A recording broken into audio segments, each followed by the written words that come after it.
president and founder of Zeihan on geopolitics. Hi, Peter. It's great to have you Hello. back on Real Vision. Hey, it's great to be back. We were just commenting, you're joining us from the road, which is kind of like where you're living at the moment because it's so busy. And of course, there is just so much tension right now on the geopolitical front, right? I'm going to date stamp this because some people will watch it afterwards. So it's Wednesday, October 18th, 2023.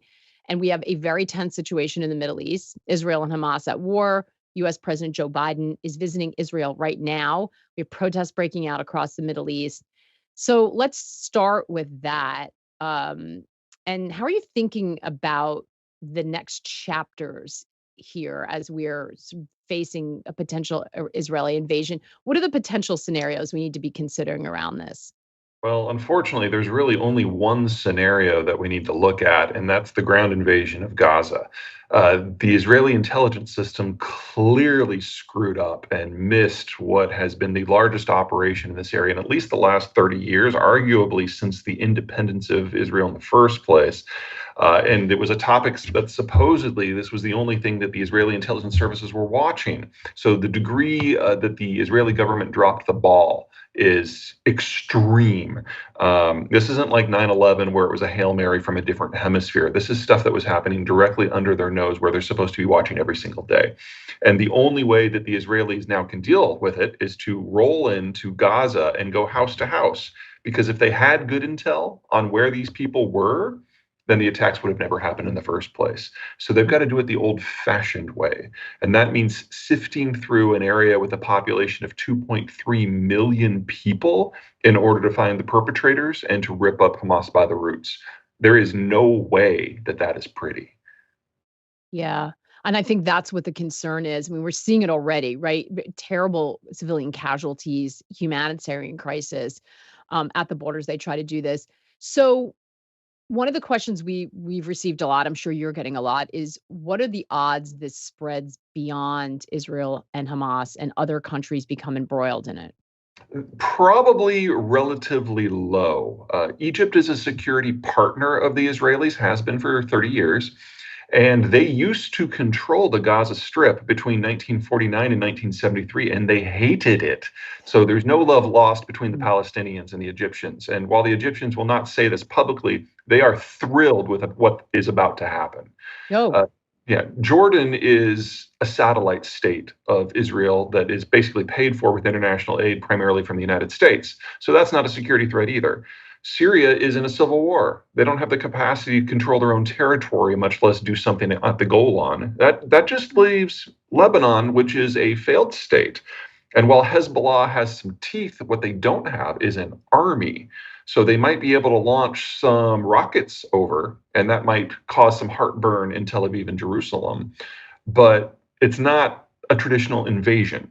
So, from the Israeli point of view, all of the local states are known quantities.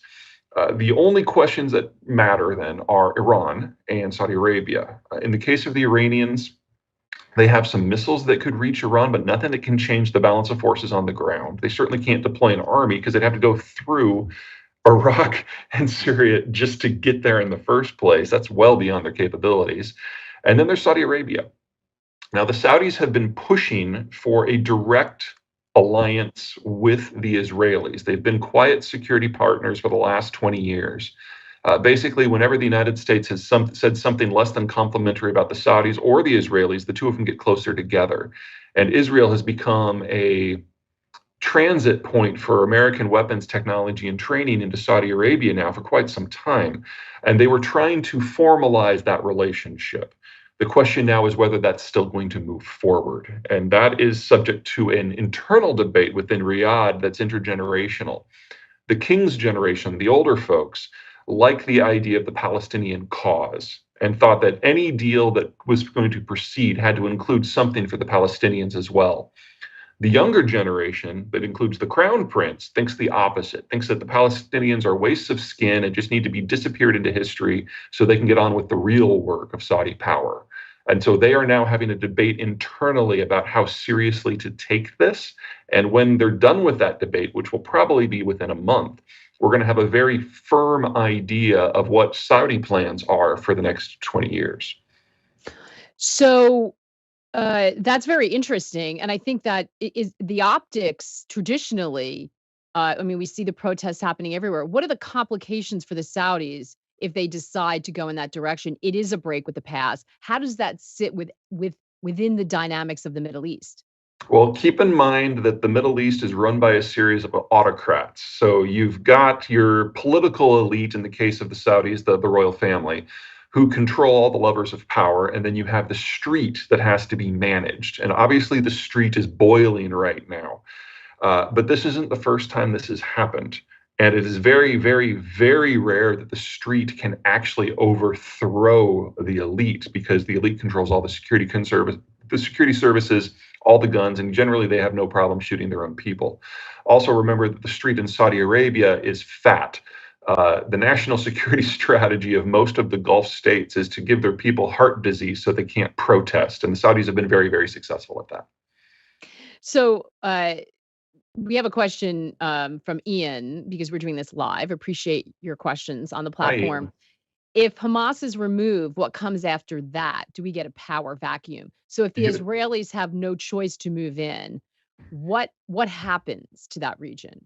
That'll be up to the Israelis. It's going to go one of two directions. Either the Israelis are going to directly occupy it in perpetuity, in which case they will be fighting a series of guerrilla wars against the local population forever, or they clear out Hamas and then go home, rebuild the wall, and Hamas Mark II takes control.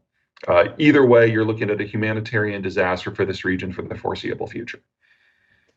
And what about the US role in it? So President Biden went over. A lot of people were surprised at that move.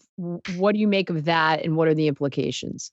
One of the fun things about Joe Biden is, because he's older than the pyramids, he's seen the long stretch of history here, and he has come to a lot of conclusions about who the powers are worth sticking with over the long term once you just kind of wave the bullshit away. And in his view, Israel, for all of its warts, and there are many, is still the only Western-oriented country, is still the only country with the concept of human rights, is still the only country with a modern economy that can look after itself for the most part, is still the only democracy. And while it is flawed by all of those measures, it is better than Egypt or Lebanon or Syria or Jordan. And so if you have to choose, you might as well choose publicly and boldly. And that's exactly what he's done. Will that generate complications down the right line? Yeah, it's going to generate complications tomorrow. But making it very clear where the United States stands and the pecking order of this and other regions, you got to admit it's kind of refreshing compared to the presidents we've had for the last 25 years. What are the complications? What's the risk of him doing this? Well, the United States has been trying to get out of the Middle East for the last 20 years. We finally pulled it off under Biden. It was a mess with the Afghanistan withdrawal, but it freed up American strategic bandwidth for other things. Biden's now making it very clear that he doesn't really care what happens to the Palestinians, because Israel is the friend, Israel is the family, Israel is the ally.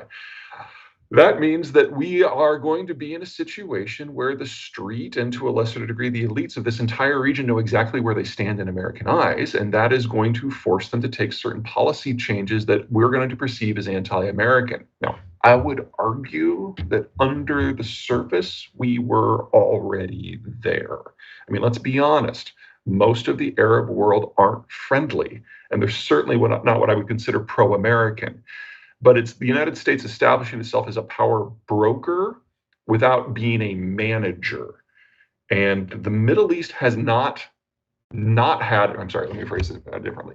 The Middle East has not had this sort of strategic power vacuum for a very long time. It's going to lead to a lot of these smaller powers taking matters into their own hands. That's going to generate a lot more hot conflict. In the case of Israel, that's just an issue for the Palestinians. But for the case of the Saudis, that means all of a sudden they have to seriously consider arming themselves. For the Egyptians, it means that they're kind of on their own, and they're going to also have to make public stances vis-a-vis Israel and show exactly where they stand. It's a bracing moment. And this region has always been a mess. Biden's basically calling it a mess and picking sides from a train wreck fascination point of view, this is going to get really interesting. So, you think that they can position themselves because some people as a power broker and not a manager. So I'm assuming no boots on the ground, no presence, but picking sides. Some people would say America's ability to even do that is weakened. To say that they're a power broker when you've got China in the wings. In fact, we had a very specific question about this, and I'm going to read it. Some of you sent messages in ahead of time, DM'd me, which I appreciate. And this one is so there's been speculation swirling, and I'm going to caveat this, by the way. We're going to take questions whether they seem conspiratorial, where they're getting their information. I just want to It's the Middle surface. East. There's going to be a lot of conspiracy no Right. matter And what. Yeah. and I'm just giving voice to some of the sort of comments coming in from viewers. We're not saying one way or the other how we feel about this. I just want to make it clear because obviously this is very fraught, right? But there's been speculation swirling about how China has been indirectly supporting Hamas by selling weapons and providing funding to Iran. There's also been talk of how a Chinese think tank back in spring of 2003 boasted that China would benefit working behind the scenes from conflicts in Europe, Middle East, and Asia to weaken the U.S. geopolitically so that they, as we know this is coming, ultimately make their move on Taiwan. Let's separate that out for a second because we're going to dive into China later. But do all of these issues that are going on weaken the U.S. to a point where they're not really in a position to be a power broker? No, I haven't seen anything so far that really hurts the United States at this point. In the aftermath of the war on terror, we've got a million-man army, or excuse me, a million-man military that has now had 3 years to rest, recruit, and rearm, absorb the lessons, and get ready for what's next. We're not going to be putting boots on the ground in the Israeli area, certainly not in Palestine. So there's no real issue there. Also, because the United States is not involved in any sort of meaningful conflict at the time, we easily have the capacity of intervening indirectly with military support, special forces, finance, intelligence in a dozen areas at once. So I'm not really concerned at all about limitations on American power at the moment. Now, the idea that China would benefit from crises elsewhere in the world is not one to reject out of hand. Because the idea is if the US is obsessed with this, that, and the other thing, that maybe we'll miss things like Taiwan. But until you actually have boots on the ground, that is not the case. So during the war on terror, it would have been impossible for the United States to engage another part of the world with 100,000 troops because all of our deployable forces were already in play. That's not the case today. So they would have to bait us into multiple hot conflicts where we were actually involved with the shooting. We're nowhere close to that. That's not going to be Ukraine as long as Ukraine is alive. That's kind of piece one. Piece two, I'm not sure the Chinese are capable of even having that conversation internally right now. Chairman Xi has so destroyed the capacity of the Chinese government to even think. He has purged local governments and regional governments and now the academic situation and the business community to such a degree that there is now no one within the Chinese system who will bring him information. This isn't a Trump problem where he doesn't want to be surrounded by people who will speak truth to power. This is more of an Obama situation where he doesn't want to communicate with anyone. And so he is making decisions in the dark based on no information flows. We now know, for example, from the aftermath of that balloon situation, that he didn't even have awareness that the balloon existed until after it was shot down. He has so truncated himself. And so within the Chinese bureaucracy, there's no decision-making capacity except for Xi. And Xi doesn't have the information he needs to make decisions or even be aware that a decision needs to be made. So any Chinese involvement here is a degree legacy from before the information system completely broke down. So if you want to say they're selling weapons to Iran and Iran's sending weapons to Palestine, there might be something to that, but there's no brains behind it. This is just bureaucratic inertia at this point. So how can you be so sure that Xi is so isolated? How do we know that? It's so hard to get information from China. How do we know that to be true? I would say that the single biggest indicator we got is when Secretary Blinken was finally, like 2-3 months after the balloon incident, finally able to get into China, and he discovered that the foreign minister didn't even have access to Xi.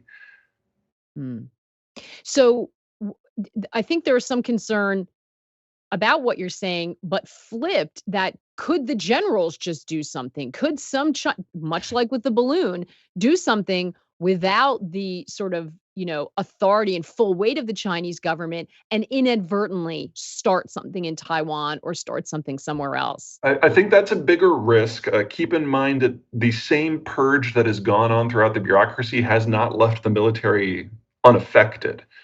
For the balloon situation, for example, it wasn't their military. It was some asshat in the intelligence directorate who just thought that this is how we stick it to the Americans.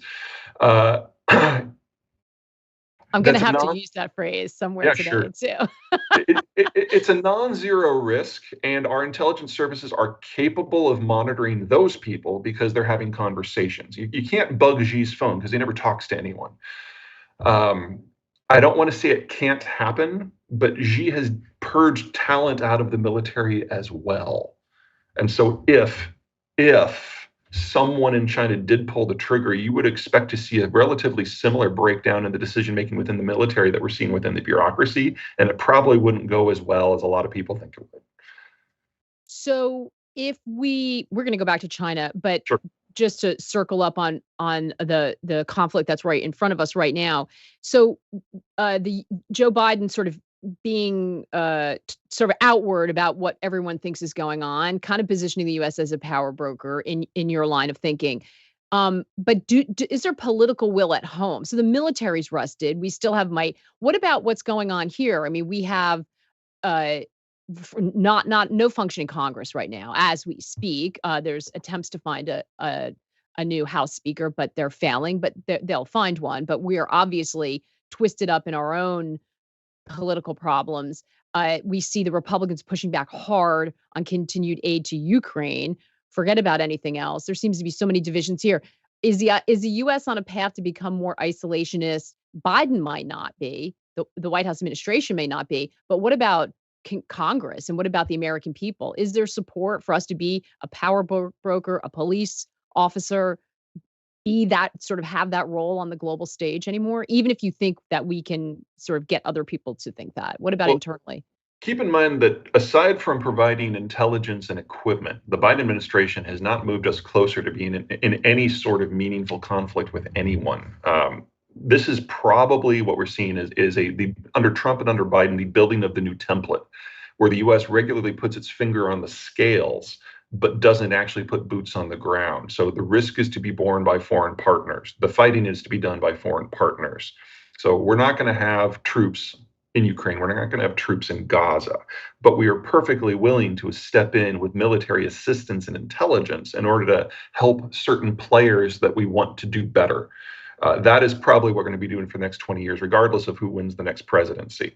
As for decision making within the United States, yeah, Congress is kind of a mess right now, and that's going to last for a while. We're going through our once every generation or two political reshufflings when the factions that make up the parties move around. And at times like that, you get these little cliques, like the Jim Jordan clique or the Matt Gaetz clique, who rise to prominence because the party is no longer capable of policing its own. We're seeing the same thing on the Democratic side. It's just because they're in the minority, it's not as loud. That will last until such time as the factions settle into a new format. And I think that's still going to take at least another 3 or 4 years. I don't think it's going to happen before this presidential cycle is finished. If you look at this as objectively as you can, the very short version is that the Trump administration, by elevating the populists, pushed the business community and the national security community out of the Republican coalition. So they've effectively become swing voters. And with all this churn now, Congress is going to have a very difficult time doing anything until such time as the party structure settles into a format that is more appropriate for the environment that we're in. If I were a betting man, I would guess that this is the moment that a third party of disaffected Republicans forms and then sucks in a lot of moderate Democrats to become the balance of power within Congress. We're not there yet. A lot of these disaffected Republicans haven't quite come to the conclusion that they are no longer functionally party members, but I think we're going to get there in the next 2 years. I mean, there has been talk of a third party in the US forever, and it never happens because of the way the primary voting is set up. It just the money that's needed. So, some people say unless you have campaign finance reform, you're just not going to be able. We've had the billionaires try to run, but they don't have enough appeal, and it's still there's just a lot Well, of A third party that can Logistics. capture the presidency, I agree. I don't think that can happen. But this is the seventh time we've gone through one of these transitions. And in the first three, we definitely got a third party that formed, and then one of those three parties died.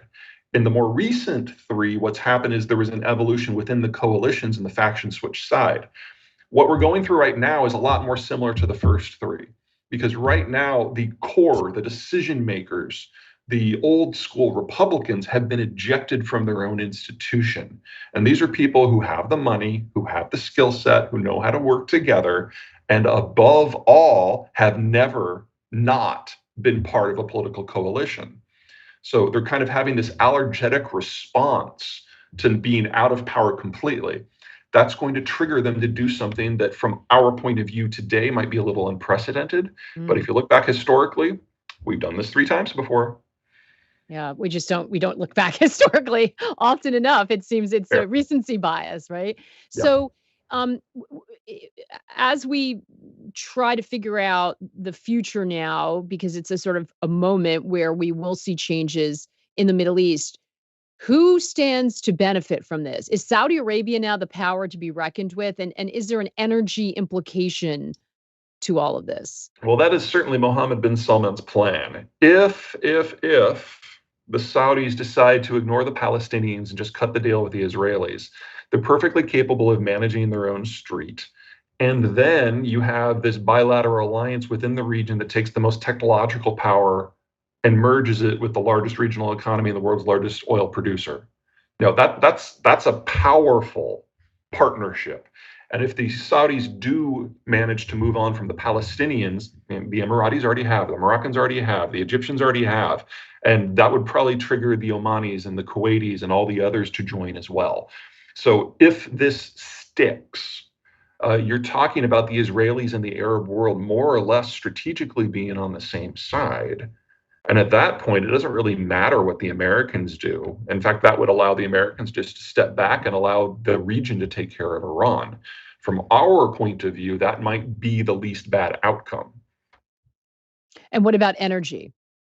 Well, the United Is States there has. a threat? Because I think people thought, looking on the face of this and that initial headline, based on what used to happen when there's conflict in the Middle East, that oil was going to go through the roof. We haven't seen that happen yet, but how does energy play into this? Well, again, it's the Saudis. I mean, Palestine and to a lesser degree Israel, not an oil producer or an oil consumer or an oil transit point. So back in 1973 with the Yom Kippur War, that is where the Saudis, under the older generation, took a strong stance for the Palestinians and against the West when it came to energy policy. That created OPEC, that created all the pain that is still kind of lingering in the back of our lizard brain. But that hasn't been relevant for 30 years. So what we saw during the late 1990s and the very early 2000s is every time something would cook off in the Palestinian territories, oil prices would go up just out of emotion. But once we had the 9/11 assault and the Iraq War and the coup in Venezuela, or the coup attempt in Venezuela, the oil markets kind of wisened up and like, okay, there are a lot bigger things going on here that have a very real impact on this market than stone throwers in the West Bank. And so over the next 20 years, the Palestinians just vanished from the scene as a factor in energy. And what we're seeing today is an underlining that that is still the case. So if there is going to be an oil shock, it will not have anything to do with Palestine or Israel. It will be about the Saudi response to what's going on in Palestine and Israel. And at the moment, we're still waiting for that intergenerational argument to be shaken out. If the king wins, well, it was the king's generation that played a role in the formation of OPEC.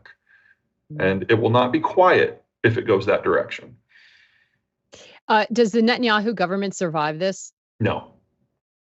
Why not? There is a large faction of the population in Israel that are basically wards of the state. They're ultra Orthodox. They study the Torah. They have low taxes and high subsidies, and so a very high population growth, lots of kids. And they now have been sufficiently strong at the polls to generate a significant amount of the factions that are part of the Netanyahu government.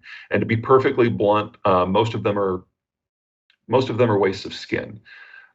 They've never had a real job. They've never been in business. Their education is purely religious. It's not based on politics or geography or economics or anything. And they're ministers. And they have been on watch while this attack manifested.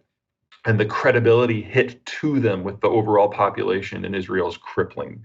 So I don't know how long this government can last, but I know that this specific government will fall because they have proven they're incapable of running the country without a lot more practice at doing something else. Now, whether Bibi falls or comes back in the next election, who knows? That dude is a political survivor. Do not write him off. But this specific coalition government, yeah, it is not long for this world.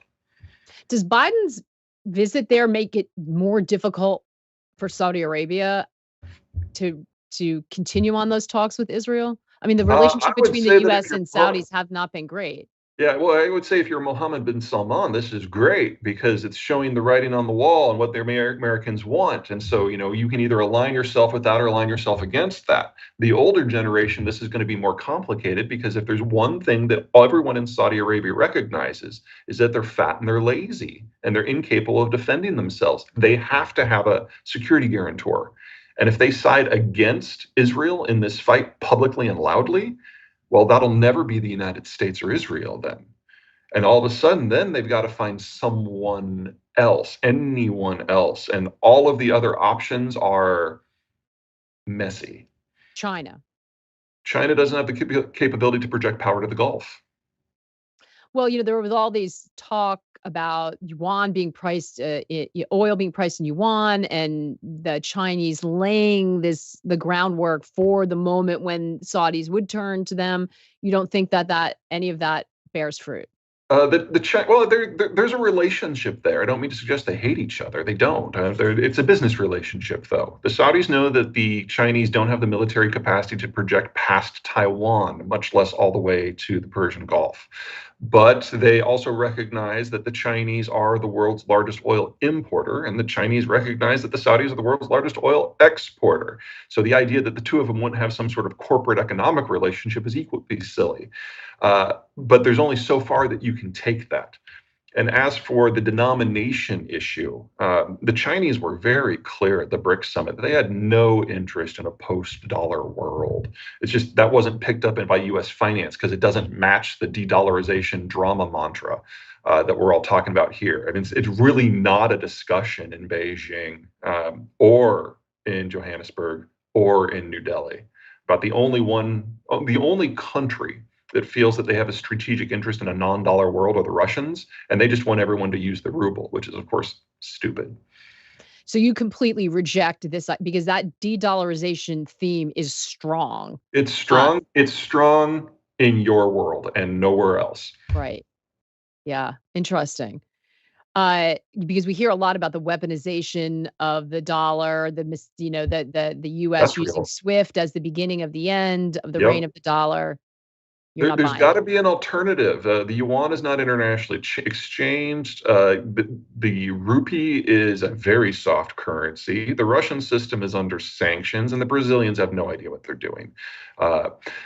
There is no alternative here at all. The closest would have been the euro, but 10 years ago, when they were having their financial crisis, they started confiscating insured banks' deposits to pay for their bailouts, which eliminated any possibility of ever being the euro. And in the aftermath of the sanctions on Russia, the euro and the yen are de facto subsidiaries of the US dollar now. I mean, there's not even anyone who's pretending that they might be next.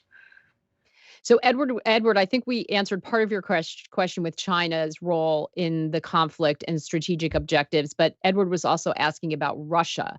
So this has in many ways, of course, obscured all headlines about what's happening in Ukraine.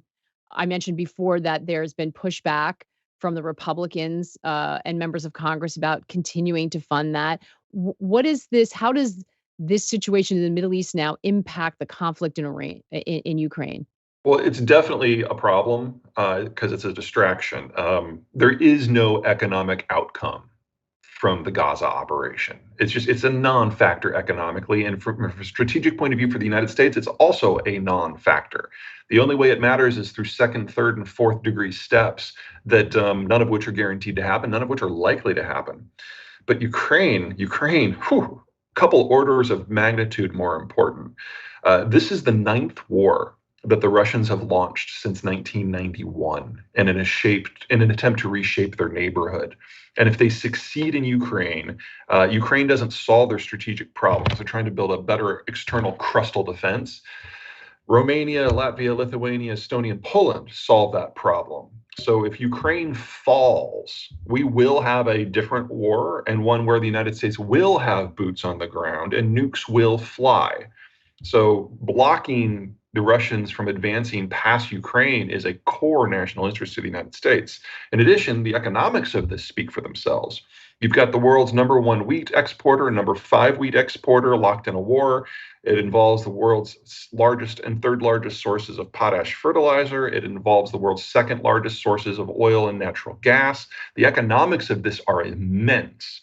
And so I can think of no better way of showing you that everyone who was Republican who could do math has been ejected from the party than talking about how Republicans are now against assisting a country that is a democracy have failed, an economic conduit that's critical in order to hold back a irredentist power that holds huge control over wide swaths of the global economic system. I mean, it's like this should be the type of conflicts that traditional Republicans are all about because it stops so many things. But instead, we've got this wing of the party that has managed to take over and clearly can't find Canada on a map or do basic math. And so, but that's important. I mean, that this is, Very we're important. going into an election year, and they have a very loud megaphone They that they're do. speaking through. So, what does that mean for the future of U.S. support for Ukraine? We will find a way to make it work because the alternative is to risk losing American cities. We found out in the Battle of Kiev that the Russians were incompetent at modern warfare. They're not any good at logistics. Their training was atrocious. And the fact that you've got Ukraine, which functionally didn't have a military on the first day of this war, that it still exists, is a testament not necessarily to Ukrainian pluck and creativity, but Russian absolute and utter incompetence. And so if we see the Russians prevail in Ukraine, when they reach the NATO border, a fight between the NATO forces, who are the best in the world, and the Russians, who are definitely in the bottom half, would be a bloodbath, and the Russians would be obliterated. But that doesn't change any of their strategic needs. And so nukes would come into play. And the Biden administration, because it's led by a guy who predates the splitting of the atom, knows this in his gut, and we will find a way to make it work. That's a terrifying prospect because what you're Yep. saying is that they will be backed up against the wall and they will use nuclear weapons against American cities. Is that what you're? Yeah, Is that is that? the Russian demographic is one of the worst in the world. This is their last generation where they can try to use conventional military force to reshape it. They know that this is their last shot. They know that this is their last decade as a coherent conventional military power, despite all their flaws. And so they're going to push until they get to a border system that they can hold with a degrading internal system. That goes all the way to Warsaw.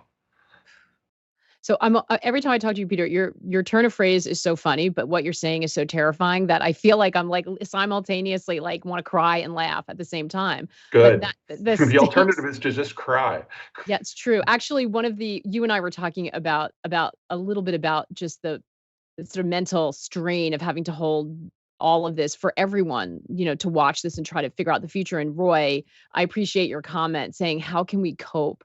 Like, what are the choices do we have to cope? We'll talk about that in a little bit, but all of this is so very, very serious what we're talking about. So is the US military aware of this? And Oh, yeah. and what role would they play? Because presumably if they believe what you just laid out, the scenario you laid out, which is that the use of nuclear weapons is a real threat from Russia, they do not have a U.S. Congress that's listening, and may or may not have the next president who's listening. What's happening on the U.S. military front? Sure. Well, I'm not worried about the next election. I'm pretty confident that Trump is going to face a landslide defeat. We can go into the logic of that later if you want Oh, to. yes, we will. But Okay. But on the military question, there's a reason that the Biden administration has fast-tracked absolutely everything involving missile defense.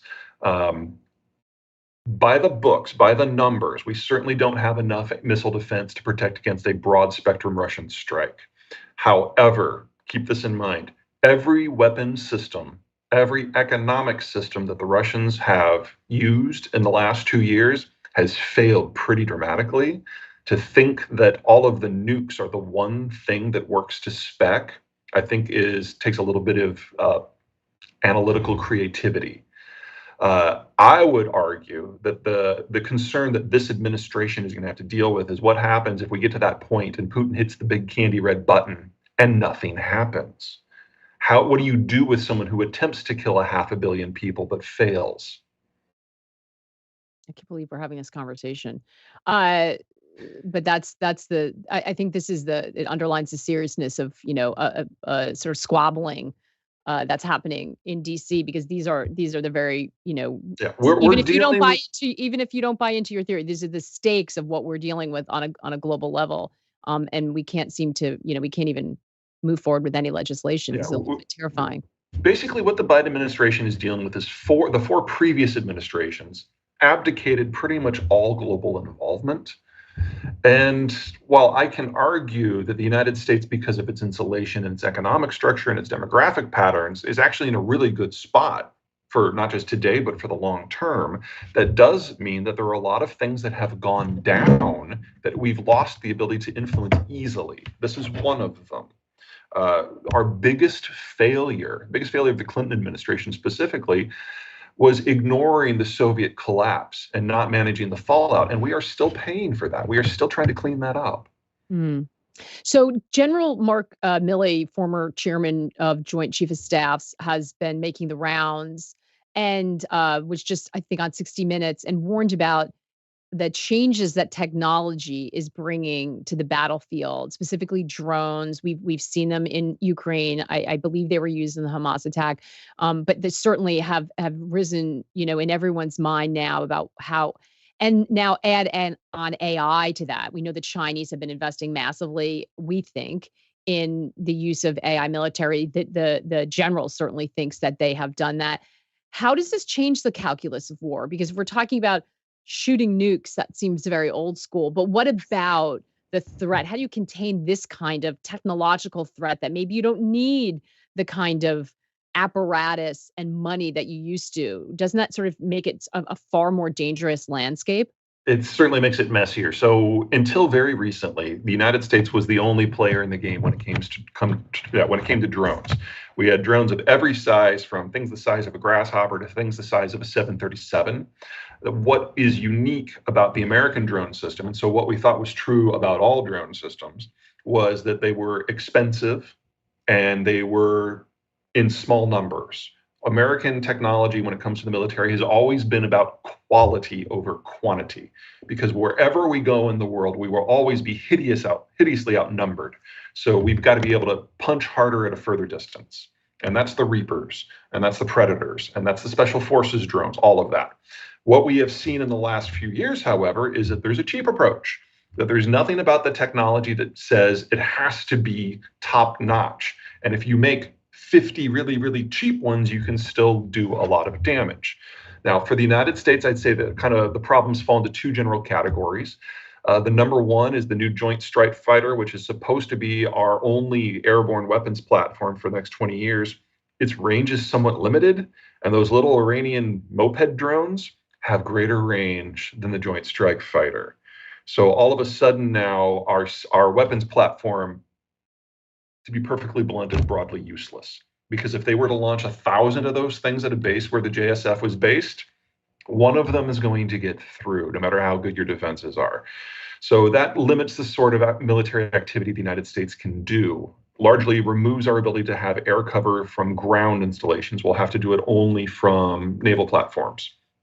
The second problem we've got is anyone can do this. I mean, Hamas is many things, but an economic player, no. A technological player, no. And the fact that you can basically put these together in your garage and launch them by the dozens makes for a different sort of conflict. Now, that works both ways. Mm. And what the United States military is doing is something called the Replicator Initiative, where it will basically start using American resource scale to build Hamas-style drones. And the goal is to be able to independently attack 2,000 Chinese targets and destroy them within 24 hours using our naval platforms. So basically, things like destroyers and, God forbid, carriers just carry tens, if not hundreds of thousands of these things, and we just launch a locust swarm. So two can play by this game, but it does mean that the military tactics that we use are going to have to evolve. Instead of having a very small number of very high-end military vehicles, you just launch a cloud of very low-end stuff that is attritable and disposable. I don't think people have thought through how much that gives the advantage to a country like the United States. We will have to fight differently, and kind of the sunk costs that we've put into some of these technologies are suddenly going to become very questionable. But there is no country in the world that can adapt in the way the United States can. So let's say 2 years from now, we have a direct fight between the Americans and the Chinese. Sure, they can build a lot of drones, but they have to target something that they can't see and that can move. And AI is nowhere close to being able to target things over the horizon where they have to do a search pattern. Whereas the US Navy is going to know exactly where their targets are. They're on land with satellite recon, we can find them. And we just launched 10,000 drones at whatever it happens to be. So this is a really, really bad development for the Russias and the Chinas and the Irans of the world, getting the Americans to think about this differently. Because our ability to adapt to that environment, combined with our mobile firepower of the Navy, that's going to be crippling for all of them. Well, I think it's probably safe to say this is a bad development for humanity, but point taken on the military advantage. It's just part of the process. So we're talking about the military capability and the political will. What about financial? There are some who have openly suggested and worried that the US is spread too thin financially. We're funding two wars. Well, funding might be a strong word, but giving aid into two wars now. Our strategic petroleum reserves have been brought down in order to fight inflation, maybe win elections. We have huge deficits. We have a lot of treasury issuance. Foreigners are not buying treasuries. Janet Yellen has just recently said the U.S. can afford financial support for both Israel and Ukraine. But do we have a financial problem or cost to this that's going to become difficult? There's a lot to unpack in that. Let's start with the things I am not worried about. Most of the stuff we sent to Ukraine is hand-me-downs that we haven't used in over 25 years. And honestly, the Russians are doing a favor because we're disposing of it into their teeth. Otherwise, we would have to dispose of it ourselves, which would cost money. So actually, the Russians are doing a financial solid by absorbing that ammo for us. Israel's a little bit different. Israel is a much more technologically acute force, and they're after things that are precision guided, and that they have to get from the United States. So the financial cost of supporting Ukraine is very, very low in real terms. The financial support of Israel is much, much, much higher. That said, this is a country of only 8 million people, and they're trying to carry out a military operation in a zone that's only twice the size of the District of Columbia. So the scale of the needs is relatively low in comparison to what the U.S. military is capable of. For the broader question, there's a lot of low-hanging fruit in the United States when it comes to making budgetary savings. We have a healthcare system that is by far the most expensive in the world, twice that of your average first world country. And if we're able to just kind of go to a middle of the road system, we'd save 10% of GDP right off the top, which would pay for everything we're discussing here, in addition to entitlement reform. It would pay for it all, just that one thing. I would love to see meaningful healthcare reform in this country. Barring that, as long as the United States is the sole currency, and again, there's no pretender to the throne at the moment, we do have the option of monetizing. That is not my preference, but it seems to be the preference for the last 5 political administrations. And honestly, if Americans had a problem with that and wanted to have a different system, they would have voted for the other guy every single time. There's an opportunity cost here. If we had stuck with what Bill Clinton did with the balancing of the budget back in the 90s, not only would we not have a budget deficit today, but we would have paid for the retirement of the baby boomers. But we chose a different road. So there's a difference between the opportunity cost and a national cost. There's no alternative for anyone right now. And honestly, the more the US withdraws from the world economically, the more viable the US dollar becomes as the global currency. Because the first thing you want from a currency is for whoever controls it to not intervene in currency markets to benefit themselves. Mm, So I feel bad about this. I'm a fiscal conservative, but people who feel my way have been out of power now for a very long time. yeah. And I've learned to live You with could it. you could say that again, but which brings us back to the potential third party. You said that you believe that Trump is going to lose in a landslide. Sure. That would seems contrary to a lot of the polls and certainly what his supporters believe. Why do you think it's going to go that way? Well, his supporters obviously believe in him. No shock there. Okay, so a couple things. Number one, he has full control over the Republican Party apparatus, and I have no doubt that he'll get the nomination. I mean, he could campaign from prison where he's been convicted of 90 felonies, which is how many there are now. Mm, And he could live stream the abortion of his underage illegal migrant trans lover, and he would still get the nomination. He's got a lock on that. His supporters are fervent. They're cultists. They're not going anywhere. Uh, but then he has to win the general. And if there is one thing that Donald Trump has made very clear, it's that he doesn't think that the decision should be made by the general population in the general election. He wants the competition to be purely at the primary level. And so if you're an American independent, you're like, hold my beer. Because independents in the last midterms did three things that hadn't happened in American history before. One, they showed up. Independents usually don't vote in the midterms at all. Second, independents will violently vote for their own perceived best interests. And in exit polling, they indicated they thought the Biden administration was doing a horrible job and that his economic policy was borderline suicidal, and that the damage being done to independents in particular were unfair and unwise. And they voted for Democrats anyway. And then third, independents almost never vote for the same side twice. They're very fickle. And so when Trump lost, they were voting against him. And then they voted for against him again. And so if the independents are willing to break all these normal patterns, you've got to look at the electoral map of the United States and figure out which states the independents hold the swing. And that's about 20 of them. And so you take the states that will go red no matter what happens with the independents, and the ones that will go blue without whatever happens to the independents, you put them to the side and you look at what's left, they all go purple. So mm. we're probably looking at the Trump team getting maybe a dozen states, none of which are big. And with Biden sweeping, among other places, Texas and Florida. You think both of them make it to the election? I mean, not to be grim, Oh but yeah, they're no. This all assumes that neither of them die. That's fair. If one of them keels over for whatever reason, then we're in a completely different environment. and a really unpredictable one that close to the election. Right. Yeah. Which incidentally is another great entry point for a potential third party. Right.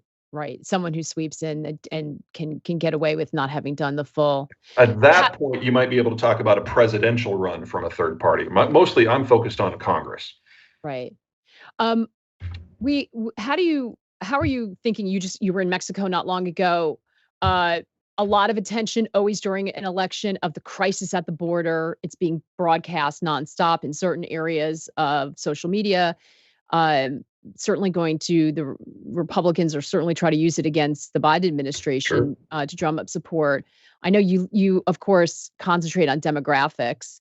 How are you thinking about what's happening at the border? Well, let's hit it from the non-political demographic angle first before we get into the muck. The United States birth rate is the lowest in its history. And if we continue on our current path, we're going to be facing a Chinese or European style dissolution 30, 40, well, no, 50, 60 years from now. So we're at the beginning of what could be a very dangerous period. And in the next 15 years, we're going to see China and Germany disassociate. And so we're going to get some very clear examples of the path that we're on soon. When you say disassociate, what do you mean by that for people who don't follow demographics or China will baseline cease to be a functional nation state with an industrial economy. because of the birth rate? Yeah, their birth rate dropped by 70% in just the last 5 years. during COVID. Predating COVID. Why does that mean they have to stop functioning as an industrial state? What about technology? What about other? We have a number of countries in the world that are in a similar situation. Korea, Germany, Italy, and to a lesser degree, Spain are all in that same bucket. But it's not that they're running out of children. For most of them, that happened 30 years ago. This is the decade they run out of working aged adults. So young people do the consumption. How do you run a system without consumption? Older workers do the production investment. How do you run a system without production and investment? So at a minimum, we're looking at a fundamentally new economic model that hasn't been invented yet. And for a system like China, where decision making is now impossible, I'm looking at them losing national cohesion. What does that look like? This has happened 20 odd times in Chinese history, so there's a really rich palette of national disasters to draw from. All of them involve a degree of civil breakdown, warlordism, and famine. It sounds so extreme. Some people, when they hear you say that, just think that that just can't happen. It just sounds so doomist and extreme Well, then they have to say it can't happen again because it's happened before, over 20 times. but not in modern history. Oh, it happened just after World War One. People forget that what sets the China of today out from the China of the last 3,000 years is the Americans provided them with trade access to the world for the first time and sent all the regional powers that were occupying home for the first time. And so for the last couple generations, the Chinese have been allowed to build without interruption while having American granted access to the world. This is not their normal. Good point. It and European countries are facing the same situation? Yeah, not as extreme as the Chinese situation. We keep getting new data out of China that indicates that it's just getting worse by the day. But Germany, this is their last decade as an industrial power as well. They're simply not going to have the workforce to continue the attempt. Yeah, Sebastian, we had a question from Sebastian. With Germany's trilemma beginning to take shape, how do you see neighboring countries doing if the manufacturing base is starting to fall apart?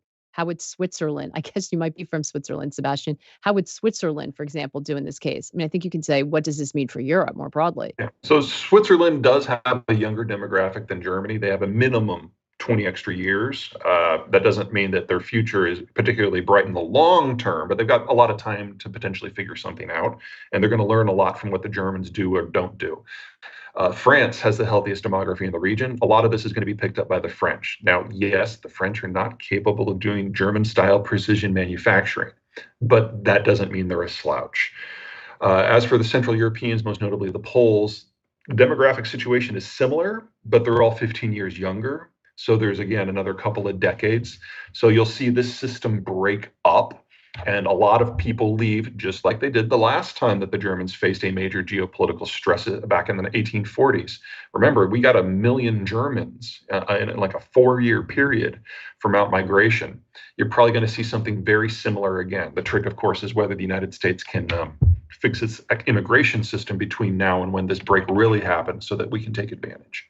Yeah. Well, I mean, that's the question for everybody, I suppose, though, right? So we're looking at what we now call crisis at the border, but based on what you're saying, it sounds more like opportunity at the border if you're looking to replace or funnel in a younger population.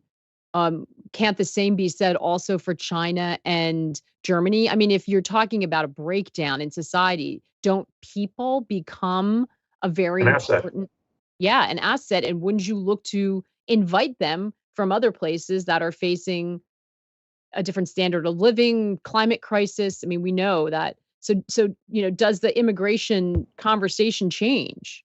I hope it does. In the case of Germany, theoretically, emphasis on the word theoretically, it might be able to use immigration in some way. The scale of what is necessary would be huge, though. You need to bring in 2 to 3 million people under age 25 a year for the next 20 years. And if you do that, Germans are no longer a majority in their own country. So, Wow. the cultural transformation. That's the rub. Yeah, the cultural transformation of doing it so late in the day makes it much, much harder. And the same is true for everywhere, though, right? For everywhere. So Canada is an example of a country that did it before. So the Canadian demography was very similar to the German demography 15 years ago. And so they started up a massive inward migration program under the Harper government, continued it under Trudeau. And I don't mean to suggest that they've solved it, but they've provided an interesting case study for how it doesn't have to change you. The United States has a much healthier demography than Canada had 15 years ago, and is generally the destination for a lot of countries who want, or people who want a better life. So we can theoretically make the decision to do this at scale. But the countries that we would reach to for that are now very different. So Mexico has been so economically successful over the last 30 years that net migration from Mexico to the United States has now been flat to negative for 15 years. And with NAFTA, they've industrialized and their birth rate has dropped. And so now they are a destination country for inward migrants as well. And so for the first time in US history, we've got Canada, the United States, and Mexico who are all on the same side when it comes to migration issues. That's a very different conversation that's being had now compared to just 5 years ago. Most of the migrants we're getting are coming from failing states. El Salvador, Honduras, Nicaragua, Cuba, and most recently, Venezuela. The numbers, the apolitical numbers are obvious. We need these people. The politics are obviously more of a problem. And in that, the issue absolutely has been Donald Trump, because he's done two things. Number one, he's closed down almost all methods for legal migration. So it doesn't matter if you don't know how to clean a window. It doesn't matter if you can design a supercomputer. You have to come illegally if you want to come to the United States. It's like, so all the people that we say that we want, we're saying they can't come either. Second, he built the wall. Now, the wall is going through the border zone, which is the most remote part of the American continent. The Chihuahuan and the Sonoran deserts are some of the greatest natural barriers in the world. And by building the wall, he has built 50 construction roads across this barrier in order to build something that's 20 to 30 feet tall. Well, I ask you this, if you can quadruple your income by using a ladder once, wouldn't you? Especially now that on the other side of that ladder is a road. Are roads. Yeah. So Donald Trump functionally has been the most pro-illegal migrant president we've ever had. Now, the Biden administration is, if anything, as hostile to migration because he's attempting to bring the unions into his political coalition. Part of this whole, our politics are a mess, is that some of the factions have broken away already, and the unions are one of them. And they, as a rule, are the first or the second most anti-migration group in the country. So no one in Washington wants to talk about meaningful immigration reform until we know where the unions are going to land. That's not going to be this year or next year. It's interesting because when you're talking about it, we know that there's a fight for talent in corporate America for valuable talent. It sounds like human capital. I mean, there are acquisitions made for that. Yes. It sounds like you're describing a very similar situation setting up, but there's no country that politically is there yet to have a discussion about it. Yeah, and framing it that way. And for most, it's too late. I mean, China's just too big. They could absorb all of the world's willing migrants, assuming the migrants wanted to go there, and it wouldn't be enough to move the needle. Canada is a very special case. Their percentage of foreign-born is triple that of the countries in second place, and it's a tie between us and Australia and New Zealand and Argentina, where we're all at right around 3%, whereas the Canadians are at about 10%. When you're traveling around talking to people, so many people just are just fundamentally closed off to the idea that China might be as weak as you say. I mean, we have certainly hear voices that are convinced that they're an existential threat to the U.S. Where is the divide? Why are you so sure that China is so weakened and others are so sure they're going to invade Taiwan and be a threat to the U.S.? Well, there's always the linear forecast fallacy. The idea is that the last 20 years had this percentage of growth, so the next 20 years will be that percentage of growth. I mean, by that logic, we're all going to be Nigerian by the year 2150. That's number one. Number two, there's a lack of understanding of the degree to which China is a technological power. And even for semiconductors, forget the high-end stuff, which the Chinese can't even pretend to make. Like the low-end stuff between like 70 and 90 nanometer, things are just like barely a step over the Internet of Things. Yes, the Chinese make a lot of those, but with imported equipment and imported software and imported labor. The skill sets of the Chinese just have not improved much. Labor costs have gone up by a factor of 14 in the last 22 years, but worker productivity has barely doubled. So China is no longer the low-cost producer, and they were never able to become the high-tech producer. They do low end, they do assembly. That is not nothing. That is an essential piece of the process, but it's not a dominance part of the process, and that is the easiest part to move. And so what we've been seeing in just the last couple of months is foreign direct investment is now negative because people are realizing that you don't put your people at risk. You don't put your capital at risk in a system that now criminalizes due diligence. It's the story is in the process of turning. China has size, and that matters, but that's not the only factor. Now that we're losing those network effects, I think that the pace that we move out of China is going to be 3 and 4 times the pace that we moved into China. And to be perfectly blunt, it needs to be, because if we can't build out the industrial plant in North America before the Chinese system breaks, then we have to do it without Chinese gear. And that's going to make everything a lot more difficult and expensive.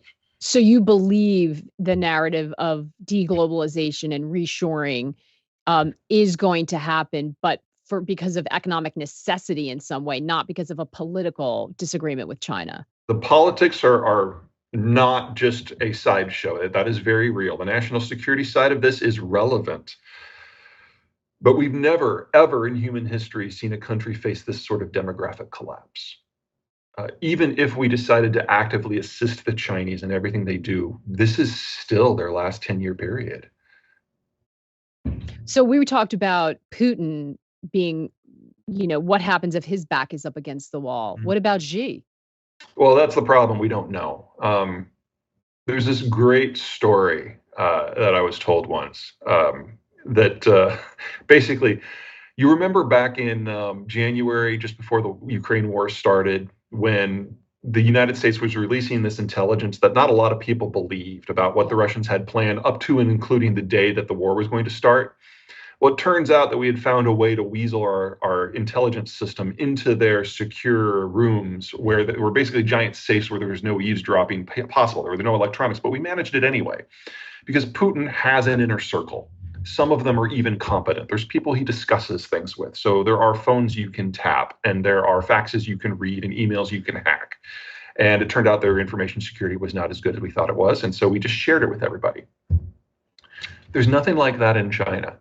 It's not because they have better IT protection. It's actually much worse than the Russians. But Xi doesn't speak with anyone. So there's nowhere you can go. There's no information you can get. There's no conversations you can listen into to find out what the Chinese are going to do because it's all in one guy's head. So the normal things that you would do indirectly is like, you look at the economic issues, you look at the military disputation, and you guess what someone in his position would do. None of that's relevant because we don't know what he knows. He's destroyed all the lines of information to himself and yet at the same time established himself as the only decision maker.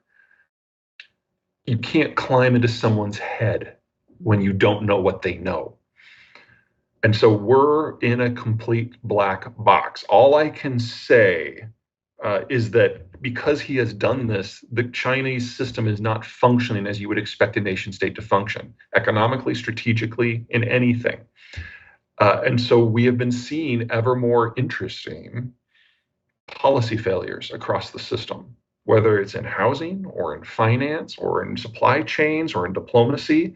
The whole thing is showing the early stages of system failure. And so that 10-year horizon I keep talking about, that's actually the best case scenario. That assumes you've got a government that's doing mitigation all the way down. And we don't have that right now.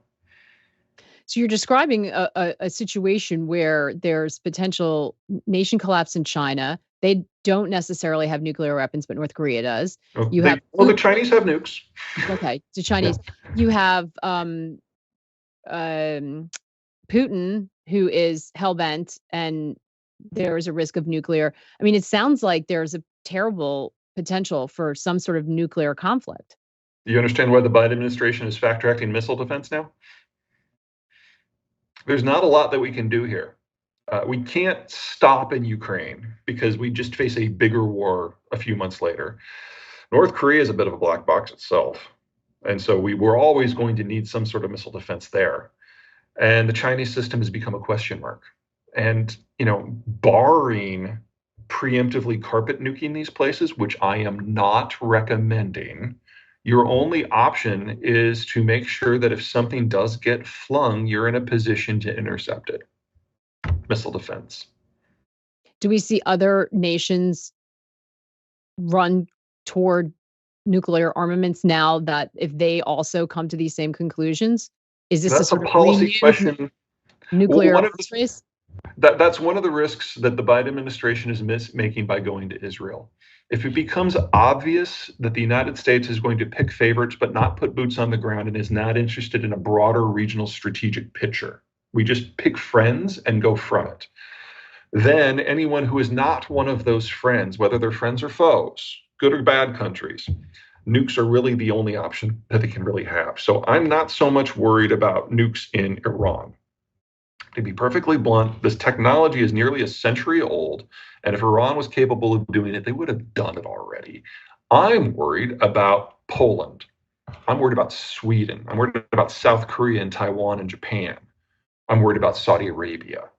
Countries that have the technical or financial means to either build one themselves or go out and buy one. And if they think the United States really isn't concerned with their security, and for the most part, we are not, then they're going to have to do something themselves. And that's a very different world. And that's where we'll be within 10 years.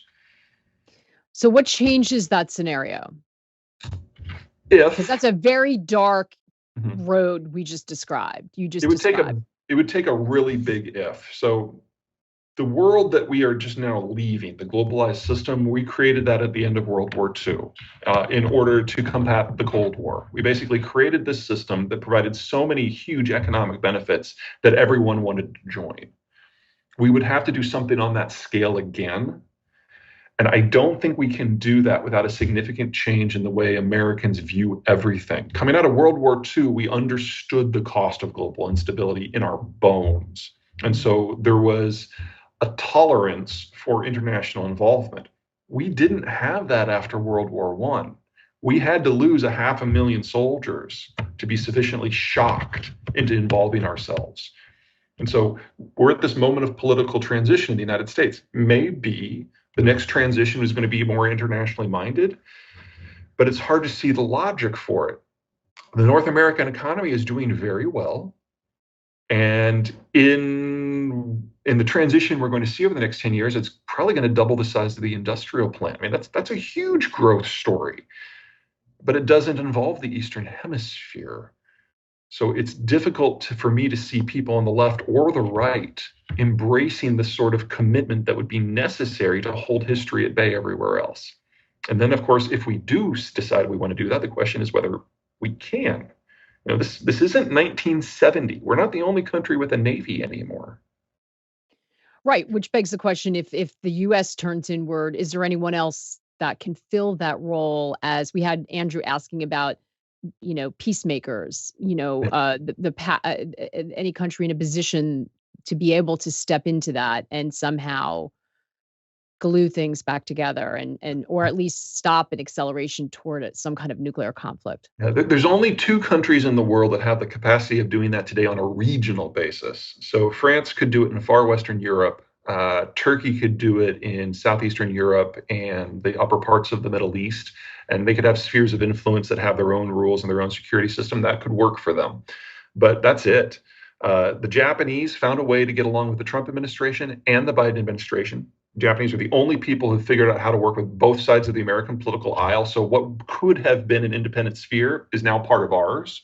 And obviously, we're going to look out for the Western Hemisphere ourselves. And that's it. Keep in mind that our military, in terms of the firepower it can throw, is several times more powerful than the combined navies of everyone else. And the second most powerful navy in the world is Japan, and now they're on board. And the third most powerful is Britain. And if they can ever figure out Brexit, they'll probably be on board too. No one else can try. We have a very global audience, and sometimes people wonder if you're overly optimistic about the potential of the U.S. What do you say when people say that to you? Oh, I'm perfectly willing of dumping on the United States when we do something stupid, and we do things that are stupid a lot. But when you look at geography, the United States has the best geography in the world and significant insulation from everyone else. And if you look at demographics, the US is the healthiest demography in the rich world. And even if we keep aging at our current point, we're not going to reach a Chinese or a German style problem before 2060, probably 2070.